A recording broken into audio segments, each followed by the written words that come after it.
Many Americans mistakenly place the end of lynching somewhere in the early 20th century, assuming it quietly faded away as the country modernized. The historical record shows otherwise. Organized racial terror continued well into the modern era.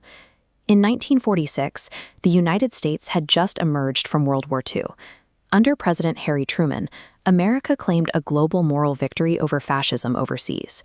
Thousands of Black veterans, like George Dorsey, returned home expecting greater dignity after fighting in the Pacific.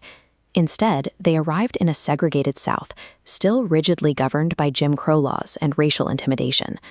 On July 25th, Dorsey, his wife May, and another young couple, Roger and Dorothy Malcolm, were driving near Moores Ford Bridge in Georgia.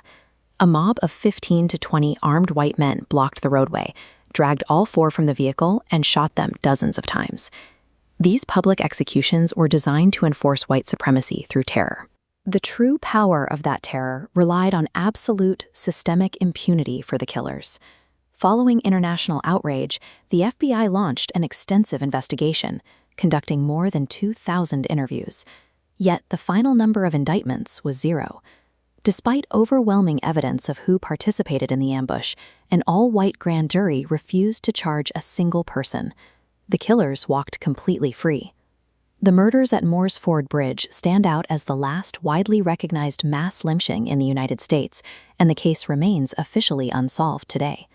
When local silence is absolute and the legal system actively protects the perpetrators, victims' families are left with an impossible dilemma: how to manufacture accountability when the courts refuse to provide it. By 1955, racial terror in the Deep South had happened. That August, a 14-year-old boy named Emmett Till traveled from his home in Chicago to visit relatives in Mississippi.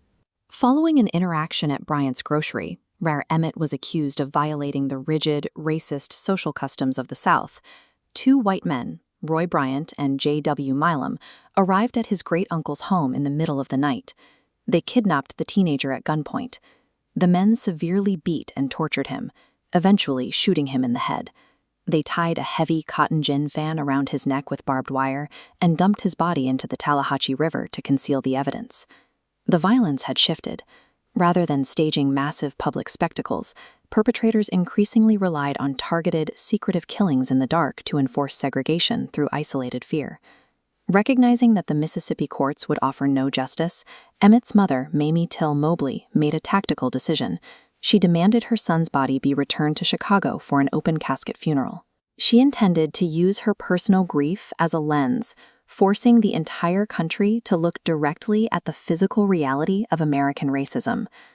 Bypassing the mainstream white press, she allowed Jet magazine to photograph and publish images of Emmett's mutilated body, delivering undeniable visual proof of the atrocity to millions of Black Americans. The exposure generated immense public pressure, but the local legal system held its ground. Inside this Mississippi courthouse, an all-white jury acquitted Till's killers after barely an hour of deliberation. Denied legal justice, Mamie Till Mobley manufactured social consequence. By shattering the local wall of silence and exposing the brutality to the world, her decision provided the definitive catalyst for activists like Rosa Parks and the modern civil rights movement. Fast forward to Mobile, Alabama in 1981. By this time, many Americans assumed the civil rights struggle had concluded and that organized racial terror was a relic of the past. 19-year-old Michael Donald was walking alone when 2 members of the United Klans of America forced him into their vehicle.